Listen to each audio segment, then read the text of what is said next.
Burns road کے عقب اور Sindh high court کے بالمقابل واقع سندھ سیکریٹریٹ کی عمارت اپنے دامن میں صوبے کے کئی ادوار حکومت کی کامیابیوں اور ناکامیوں کی داستانیں سمیٹے ہوئے ہے۔ اس نے جمہوری اور آمرانہ دونوں قسم کے دور دیکھے ہیں۔ آئین اور قانون کے تحت حکومت سندھ کو جو اختیارات حاصل ہیں وہ اپنے مختلف انتظامی محکموں کے ذریعے ان پر عمل درآمد کرتی ہے۔ سندھ کے بیشتر اہم انتظامی محکموں کے دفاتر سندھ سیکریٹریٹ میں ہی واقع ہیں۔ اس عمارت کی پہلی منزل پر سب سے اہم دفتر چیف سیکریٹری سندھ کا ہے۔ جس طرح وزیر اعلیٰ کو صوبے کا انتظامی سربراہ کہا جاتا ہے، بالکل اسی طرح چیف سیکریٹری صوبے میں بیوروکریسی کا سربراہ مانا جاتا ہے۔ اس وقت سندھ سیکریٹریٹ کم و بیش 4 عمارتوں پر مشتمل ہے۔ سیکریٹریٹ کی مرکزی عمارت کو نیو سندھ سیکریٹریٹ کہا جاتا ہے، جبکہ اس سے متصل عمارت تغلق ہاؤس کہلاتی ہے۔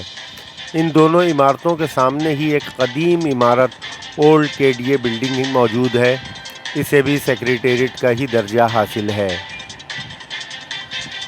پیپلز پارٹی کے گزشتہ 15 سالہ دور حکومت کے دوران، جس میں وزارت خزانہ کا قلمدان زیادہ تر وقت موجودہ وزیر اعلیٰ سید مراد علی شاہ کے پاس رہا ہے، محکمہ خزانہ نے نیو سندھ سیکریٹریٹ کے چند قدم کے فاصلے پر ایک اور عمارت بھی قائم کر دی ہے۔ کسی زمانے میں سندھ سیکریٹریٹ کی بڑی شان و شوکت ہوا کرتی تھی، جب وزرائے اعلیٰ سندھ کابینہ کے اجلاس سمیت دوسرے تمام اہم اجلاس بھی یہیں منعقد کیا کرتے تھے۔ اب وزیر اعلیٰ تو درکنار، صوبائی وزراء بھی یہاں خال خال ہی آتے دکھائی دیتے ہیں۔ ان دنوں سندھ کابینہ کے زیادہ تر اجلاس چیف منسٹر ہاؤس میں منعقد ہوتے ہیں، جبکہ صوبائی وزراء نے شہر کے مختلف مقامات پر اپنے کیمپ آفس قائم کر رکھے ہیں تاکہ سائلین اور ملاقاتیوں کے جھمیلوں سے بچا جا سکے۔ یام صادق علی سندھ کے ایک متنازع وزیر اعلیٰ ضرور تصور کیے جاتے ہیں، لیکن صوبے کے انتظامی معاملات پر ان کی گرفت بہت مضبوط اور مثالی تھی۔ ان کے پورے دور میں چیف منسٹر کی جانب سے سندھ سیکریٹریٹ کو بھرپور اہمیت ملی۔ وہ روزانہ بڑی باقاعدگی سے سیکریٹریٹ آتے، یہیں اہم اجلاسوں کی صدارت کرتے اور دن بھر ملاقاتیوں سے ملاقات بھی کرتے۔ یام صادق کی وفات کے بعد یہ سلسلہ ان کے پیش رو سید مظفر حسین شاہ نے بھی بطور وزیر اعلیٰ جاری رکھا۔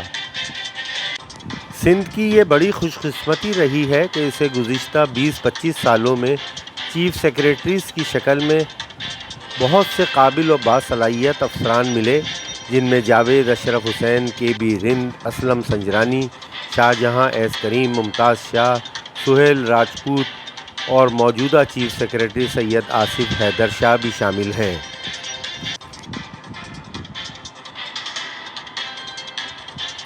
حالیہ دنوں میں سندھ سیکریٹریٹ کے حوالے سے یہ خوشگوار تبدیلی سامنے آئی ہے کہ برسہ برس سے سیکریٹریٹ کا بند راستہ عام گاڑیوں اور پیدل چلنے والوں کے لیے کھول دیا گیا ہے۔